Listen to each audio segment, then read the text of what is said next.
Assalamualaikum warahmatullahi wabarakatuh. Perkenalkan, nama saya Farihatul Munawwaroh, mahasiswa semester 5 Program Studi Manajemen Pendidikan Islam UIN Sunan Kalijaga, Yogyakarta. Halo teman-teman, di sini saya akan menjelaskan tentang sejarah jamu kunir asem dan manfaatnya. Dari definisi jamu adalah sebutan orang Jawa terhadap obat hasil ramuan tumbuh-tumbuhan. Sejarahnya, jamu itu tidak ada data yang pasti mengenai kapan pertama kali istilah jamu digunakan oleh orang Indonesia. Menurut ahli bahasa Jawa kuno, istilah jamu berasal dari bahasa Jawa kuno, jampi atau usodo, yaitu doa-doa dan ajian-ajian. Pada abad pertengahan 15-16 Masehi, istilah usodo jarang digunakan. Sebaliknya, istilah jampi semakin populer di antara kalangan keraton. Kemudian, sebutan jamu mulai diperkenalkan pada publik oleh dukun atau tabib pengobatan tradisional. Pemanfaatan jamu diyakini telah berlangsung ratusan bahkan ribuan tahun sejak periode kerajaan Hindu Jawa.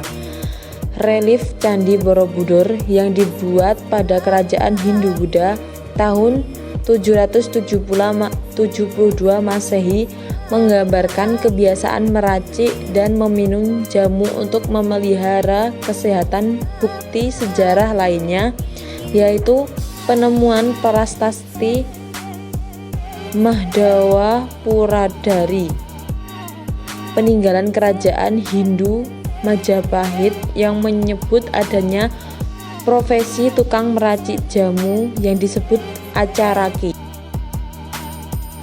Setelah mengenai budaya menulis, bukti sejarah mengenai penggunaan jamu semakin kuat, yaitu dengan ditemukannya usada lontar di Bali yang ditulis menggunakan bahasa Jawa kuno. Namun pada masa tersebut, jamu masih digunakan oleh kalangan terbatas, hingga mengenai ragam dan manfaat tanaman untuk pengobatan. Dengan demikian, jamu yang tadinya hanya merupakan milik kalangan terbatas dapat dinikmati oleh seluruh lapisan masyarakat. Kemudian, jamu yang dibuat oleh rumah tangga mulai berkembang menjadi industri-industri jamu pada awal tahun 1900-an.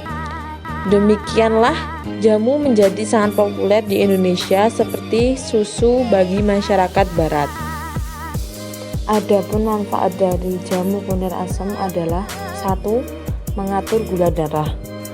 Pada penderita diabetes tentu punya kewajiban untuk mengatur kadar gula darah dalam tubuh mereka. Sejak dulu, jamu kunir asem kerap direkomendasikan bagi penderita diabetes. Yang kedua, mencegah resiko kanker. Hebatnya, curcumin dalam kunir juga punya khasiat untuk mencegah resiko kanker. Sebagai antioksidan dan anti peradangan, curcumin dapat mengurangi resiko sel tubuh yang mengalami kerusakan akibat mutasi sel dan kanker. Nomor 3, meningkatkan daya tahan tubuh. Pada minum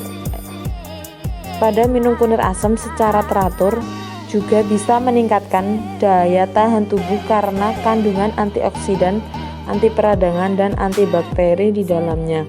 Selain itu, curcumin dalam jamu kunir asem juga bisa menjadi modulator kekebalan tubuh untuk melawan kanker.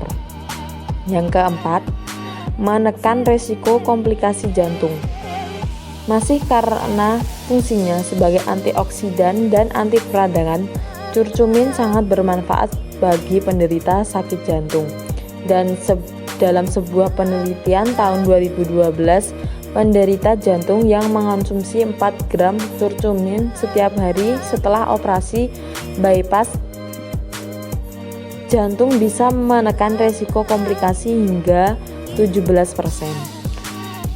Yang kelima, meningkatkan fungsi otak. Menurunnya fungsi otak dapat menyebabkan masalah seperti depresi atau Alzheimer. Menariknya, Curcumin dalam jamu kunir asam dapat meningkatkan fungsi brain derived neurotrophic factor BDNF sehingga fungsi otak meningkat dan tidak rentan terkena penyakit otak. Yang keenam, meredakan nyeri head. Selain obat pelancar head, ternyata manfaat kunir asam adalah meredakan nyeri akibat tamu bulanan. Lagi-lagi kandungan curcumin dalam jamu kunir asam dapat mengurangi produksi hormon pemicu peradangan dan rasa nyeri itu, yaitu prostaglandin.